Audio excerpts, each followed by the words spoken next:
الحمد للہ وکفا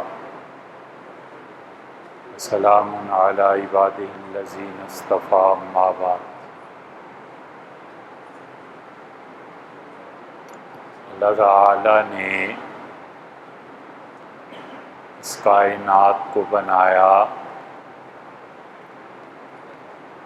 اور سب سے اہم چیز اس کائنات کا دلہا اور اس کائنات کا مرکز اور اس کائنات کی سب سے بڑی قوت یعنی انسان کو پیدا فرمایا۔ انسان کا وجود نہ ہوتا تو اللہ کی اس کائنات کا بظاہر کوئی مصرف نہیں تھا، اور اللہ نے چاہا کہ ایک ایسی مخلوق کو پیدا کرے جس پر اس کی صفات کا اظہار ہو۔ چنانچہ ان صفات کے ظہور کے لیے انسان بنائے گئے اور بھیجے گئے۔ انسانوں نے اللہ کی اطاعت کی تو اللہ تعالی نے انہیں انعام دینے کا وعدہ فرمایا، اور انسانوں نے اللہ کی نافرمانی کی اور اللہ تعالی نے انہیں سزا دینے کا بھی فیصلہ کیا۔ بھوک لگی تو اللہ کی رزاق ہونے کی صفت سامنے آئی، اور اگر انسان اور جانور اور یہ مخلوق نہ ہوتی تو اللہ رزق اس کا دینا اس کے لیے باقی کائنات نسبتاً غیر اہم تھی، مگر انسان کے لیے اس نے اپنی ذات پاک پہ فرض کر لیا کہ وہ انسانوں کو اور جانوروں کو کھانا دے۔ اسی لیے حضرت ابو ایوب انصاری رضی اللہ عنہ کی روایت میں آتا ہے کہ انہوں نے کہا کہ اگر مجھے یہ خوف نہ ہوتا کہ یہ علم میں اپنے ساتھ لے جاؤں گا تو رسول اللہ صلی اللہ علیہ وسلم کی یہ حدیث میں تمہیں کبھی نہ سناتا کہ آپ نے فرمایا، اللہ تعالی نے یہ بات ارشاد فرمائی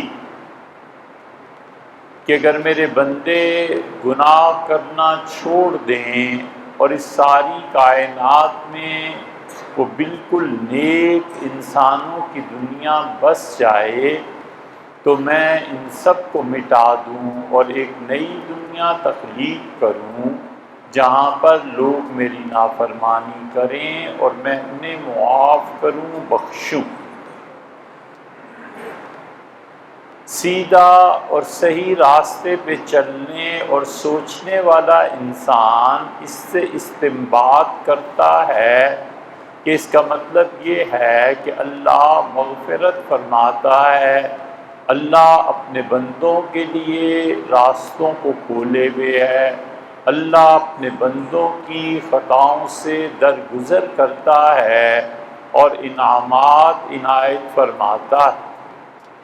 اور اسی حدیث سے اگر اس کے اعمال میں کجی ہے اور اس نے اپنی فکر کو اپنے اختیار سے ٹیڑھا کر رکھا ہے تو وہ اسی حدیث سے ثابت کرے گا کہ اس کا مطلب یہ ہوا کہ گناہ اللہ کو مطلوب ہیں کہ لوگ گناہ کریں، تو جب اللہ خود چاہتا ہے کہ گناہ کرائے لوگوں سے اور لوگ گناہ کریں تو پھر کیا ضرورت ہے سزا دینے کی۔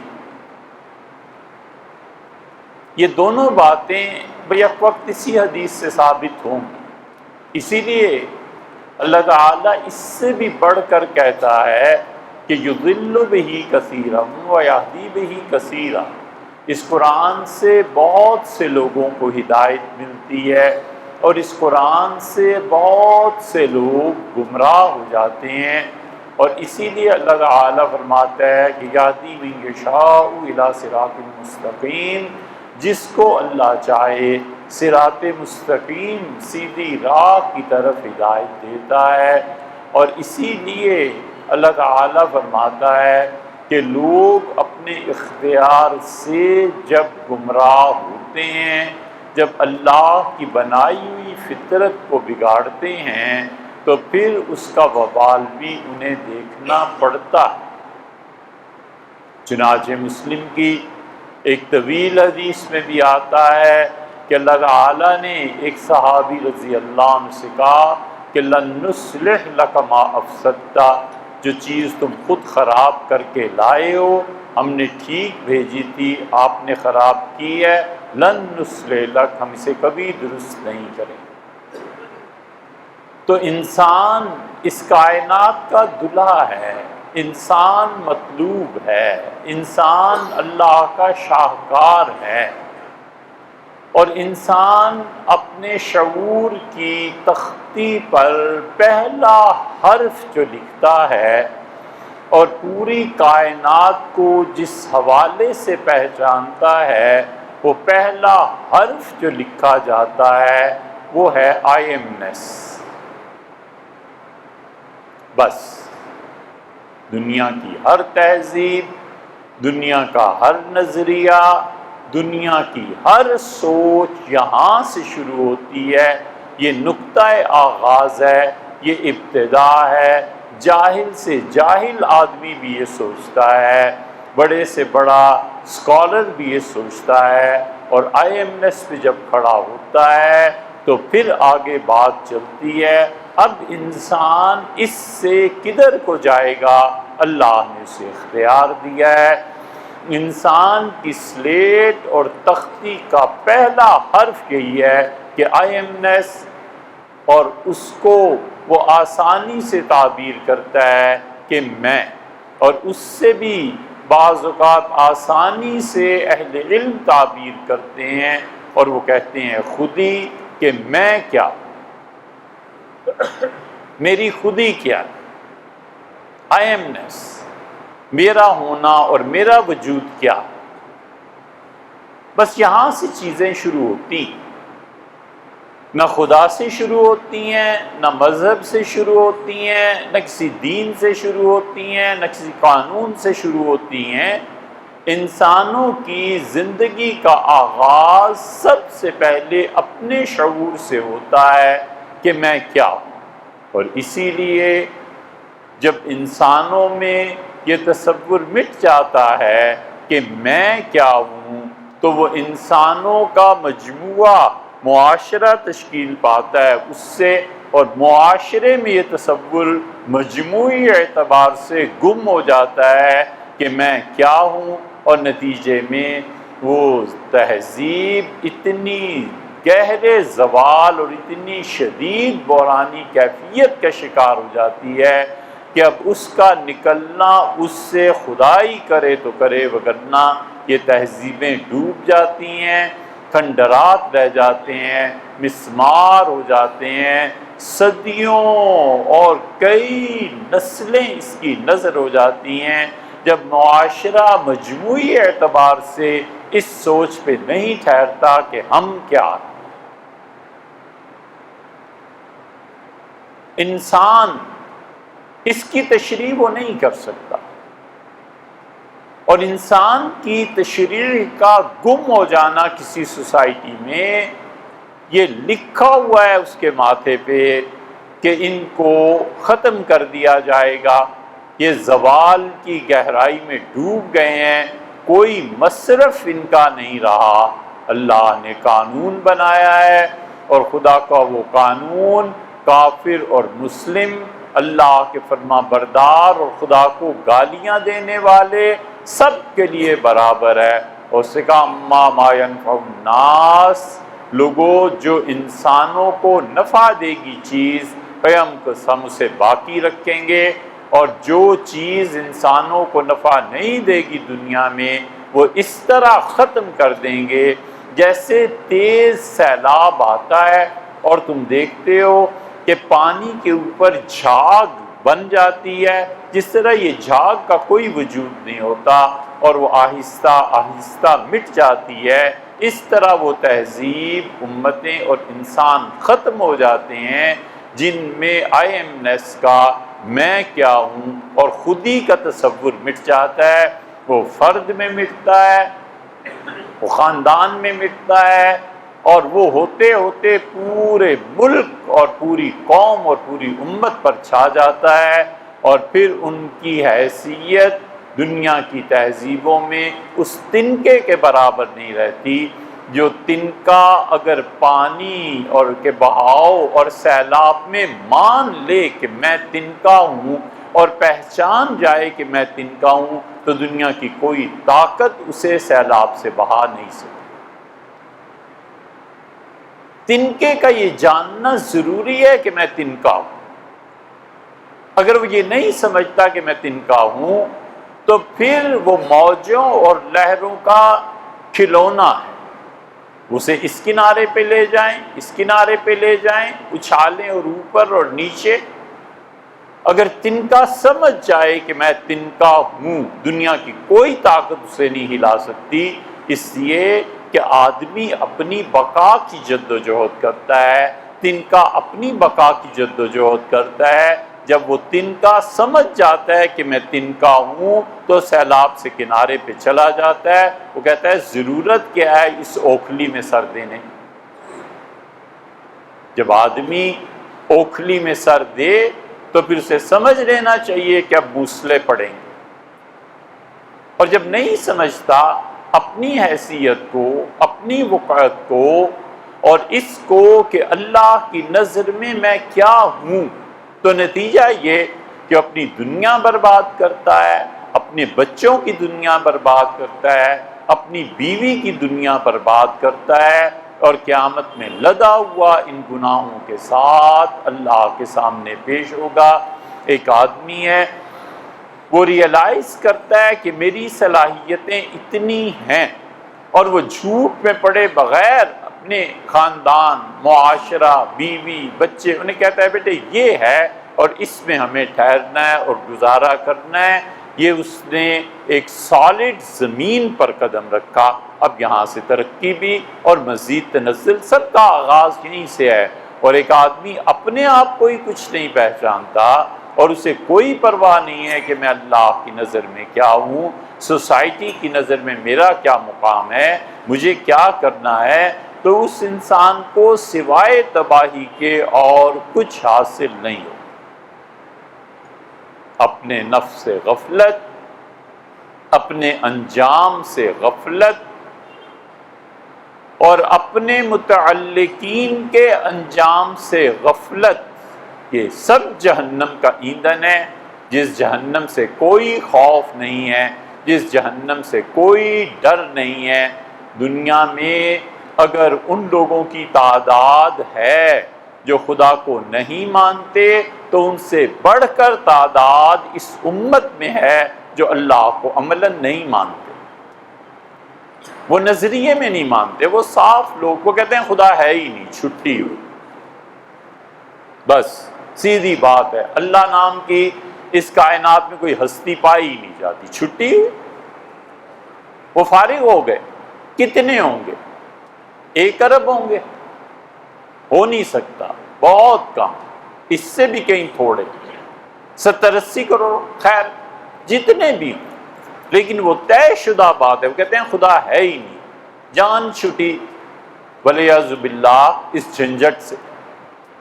بعض آئے خدا کے ہونے نہ ہونے سے، ان سے بڑھ کر اس سرزمین پہ مسلمان ہیں جو عملاً خدا کو نہیں مانتے۔ جب وہ مار رہا ہوتا ہے اپنی بیوی کو تو اس کو کون یاد دلائے کہ تمہارا کوئی خدا ہے، کہیں مرو گے؟ جواب دو۔ جو اپنے بچوں کو سینما لے جا رہا ہوتا ہے تو اس کو کوئی خدا کا خوف ہوتا ہے کہ میں بچے کو کس ڈگر پہ ڈال رہا ہوں؟ جب وہ ناپ تول میں کمی کر رہا ہوتا ہے تو اس کو کوئی خدا کا خوف ہوتا ہے؟ کوئی خدا اس کا ہے؟ رمضان کے انتظار میں بیٹھا رہتا ہے کہ کب وہ مبارک ماہ آئے گا جب میں تراویح پڑھوں گا اور کب میں روزے رکھوں گا۔ یار بڑے مزے کے روزے ہوتے ہیں۔ اور یہی مومن اور پاک باز آدمی جب اپنی دکان پہ جاتا ہے تو کہتا ہے کہ اس کا ریٹ اتنا بڑھا دو، یہ کپڑا اتنا بڑھ جائے گا، یہ کھانا اتنا بڑھ جائے گا، دالوں میں اضافہ کر دو، فلاں چیز میں اضافہ کر دو۔ حتیٰ کہ آپ غور کریں ہماری سوسائٹی کا کہ وہاں تربوز کی قیمت بڑھ جاتی ہے اور عید سے اگلے دن وہی تربوز کی قیمت گر جاتی ہے۔ ان سب کا کوئی عملاً خدا ہے؟ یہ کسی خدا کو اپنی عملی زندگی میں مانتے ہیں؟ جس شخص کے اعمال میں اللہ کے ماننے کے ساتھ فرق نہیں آتا وہ عملاً خدا کا منکر ہے۔ ایمان نظریہ یقیناً انسان کے رویے میں تبدیلی پیدا کرتا ہے۔ ایک آدمی سوشلسٹ ہے اور سوشلزم پہ یقین رکھتا ہے، اس کے رویے میں عملاً تبدیلی آئے گی۔ ایک آدمی دہریہ ہے، عملی زندگی دہریت کے مطابق گزارے گا، مارے گا لوگوں کو، کاٹے گا، خدا تو ہے نہیں، جواب تو کسی کو دینا نہیں۔ ایک آدمی کا نظریہ یہ ہے کہ جو دولت اور سرمایہ میرے پاس ہے کسی کا کوئی حق نہیں بنتا، لازمی بات ہے وہ کنجوس ہوگا، نہیں دے گا۔ ایک آدمی کا نظریہ ہے کہ جو دولت، پیسہ، سرمایہ میرے پاس ہے سب کا سب میری ضروریات زندگی کے علاوہ قابل تقسیم ہے۔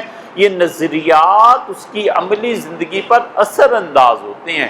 اللہ کو ماننے کا نظریہ جو مسلمانوں نہیں بلکہ پوری امت پر اللہ کے ماننے کا نظریہ ان کے اخلاقیات میں تبدیلی پیدا نہیں کرتا، ہم کیسے مان جائیں کہ اللہ کو مانتے؟ زندگیاں کھپا دیں، عمریں برباد کر دیں، نسلیں ڈبو دیں اور جہنم کی نظر کر دیں اس نظام تعلیم نے جو پچھلے 70-80 سال سے ہم پہ نافذ ہے۔ ہر بچہ اسکول جاتا ہے اور کسی کو فکر نہیں کہ میں کہیں سے اس نظام تعلیم کو شروع کروں گا۔ کسی طرح پیسے جمع کرنے ہم اپنی نسلوں کو تباہ اور برباد کر رہے ہیں۔ ہر وہ علم جو اللہ کی معرفت میں اضافہ نہیں کرتا جہالت، علم کے راہ حق نہ نمایت جہالت، ہر وہ علم جو اللہ کی راہ نہیں دکھاتا وہ جہالت۔ جز یاد دوست ہر چکنی عمر ضائع است، اللہ کی یاد کے علاوہ جو زندگی کے لمحات گزرے سب بیکار گزرے۔ جو سر عشق ہر چہ بخوانی بطالت است، اور محبت خدا کی اس کے علاوہ جو باتیں لکھی پڑی سب بیکار ثابت۔ سعدی بے شوق از لوح دل نقش غیر حق، سعدی دل کی تختی سے اللہ کے علاوہ ہر یاد کو مٹا دے، علم کے راہ حق نہ نمایت جہالت است، ہر وہ علم جو اللہ کی راہ نہیں دکھاتا وہ جہالت ہے۔ پورے نصاب تعلیم میں کہیں بچوں کو پڑھایا جاتا ہے کہ غسل کیا ہوتا ہے، وضو کیا ہوتا ہے، نماز کیا ہوتی ہے، اور زکوٰۃ کا نصاب اگر ہو گیا تو کیا ہوگا؟ سرسری سی باتیں جو وہ گھر سے سن لے، جو وہ جمعے کے وعظ میں مولوی صاحب سے سن لے، کسی سے سن لے۔ یہ پورا نظام تعلیم اور پورا ایمانیات کا نظام اپنا اثر نہیں دکھا رہا۔ آخر مسئلہ کیا ہے؟ سب کچھ پڑھا کے بھی نماز بے حیائی سے نہیں روک رہی، اور نماز اللہ کا خوف پیدا نہیں کر رہی۔ ہزار بار سوچنا چاہیے کہ میں ٹکریں مارتا ہوں یا نماز پڑھتا ہوں۔ اگر نماز پڑھتا ہوں تو اس کا لازمی اثر ہے کہ میں اپنی آنکھوں کو، اپنے کانوں کو اور اپنی زبان کو اور اپنی چٹ چیٹ کو محفوظ رکھوں گا ہر اس بے حیائی کے فعل سے جس سے اللہ نے منع فرمایا ہے۔ اگر وہ سب بھی جاری ہے اور یہ سب بھی جاری ہے تو یار یا تو وہ جھوٹ ہے یا یہ جھوٹ، یہ نہیں ہو سکتا۔ غلط چیز یا تو مٹ جائے یا پھر ٹھیک ہو جائے، تیسری کوئی راہ نہیں۔ نماز غلط ہے چھوڑ دے گا، بالکل ٹھیک ہے، اس بے حیائی میں پڑے گا، بالکل obviously صاف صاف پتہ چلے، اور اگر وہ اس کو مٹائے گا تو بے حیائی کو چھوڑ دے گا۔ عذاب جو امت پہ آیا ہوا ہے، 1 2 4 پہ نہیں، اس امت پہ 90% لوگوں پہ جو عذاب آیا ہوا ہے، دین اور دنیا کا ہر کام بغیر اس کے سوچے کہ اس کا انجام کیا نکلے گا، کوئی فکر نہیں ہے، کوئی سوچ نہیں۔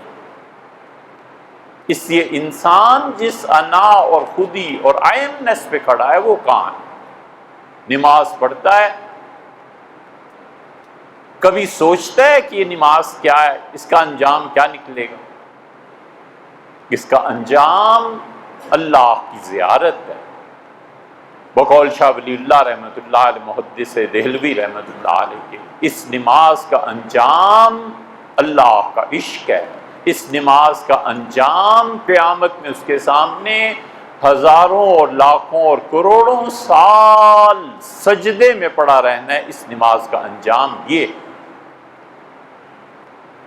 بس روٹین ہے، پوری کر لی، آئے پڑھی اور چلے گئے۔ یہ قانونی نماز ہے، یہ وہ نماز نہیں ہے جو اللہ کے عشق پر مبنی ہوتی ہے اور اللہ کی محبت میں پڑھی جاتی ہے۔ عبد چیزیں دیگر عبدہ چیزیں دیگر، بندہ اور ہوتا ہے اور اس کا بندہ اور ہوتا ہے، سجدہ اور ہوتا ہے اور قرب کا سجدہ اور ہوتا ہے۔ علامہ اقبال نے 2 مصروں میں پوری بات بیان کر دی، اس نے کہا سجدہ اور چیز ہے اور اس کے قرب کا سجدہ اور چیز ہے، اور بندہ اور چیز ہے اور اس کا بندہ اور چیز ہے۔ بالکل انجام سے لاپرواہ۔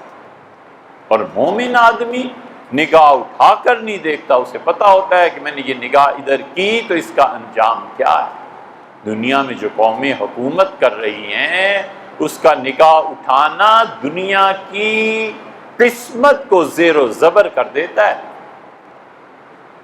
نہ یقین آئے تو کبھی آپ دیکھیے گا کہ امریکن جو بینکس کے بھی ہیڈ ہیں اور جو اس وقت دنیا کی اکانومی پہ کنٹرول کر رہے ہیں، کبھی پریس کانفرنس میں بیٹھا اسے دیکھیں، کسی جملے پہ وہ یوں دیکھ لے تو دنیا دہل جاتی ہے کہ اچھا، اس دیکھنے کا مطلب یہ ہے کہ ڈالر پہ یہ اثر پڑنا ہے اور دنیا کی معیشت پہ یہ اثر پڑنا ہے۔ اس کی ایک نظر دنیا کو تباہ و برباد بھی کرتی ہے اور اس کی ایک نظر اس کو بناتی بھی۔ علامہ اقبال نے نہیں کہا نگاہ مرد مومن سے بدل جاتی ہیں تقدیریں؟ مومن کی ایک نظر کسی آدمی پر پڑ جائے تقدیر بدل کے رکھ دیتی ہے۔ اس میں کون سی بات ہے؟ کیا یہ ضروری ہے کہ جو باتیں ہماری سمجھ میں نہیں آتی ان کی کوئی حقیقت بھی نہ ہو؟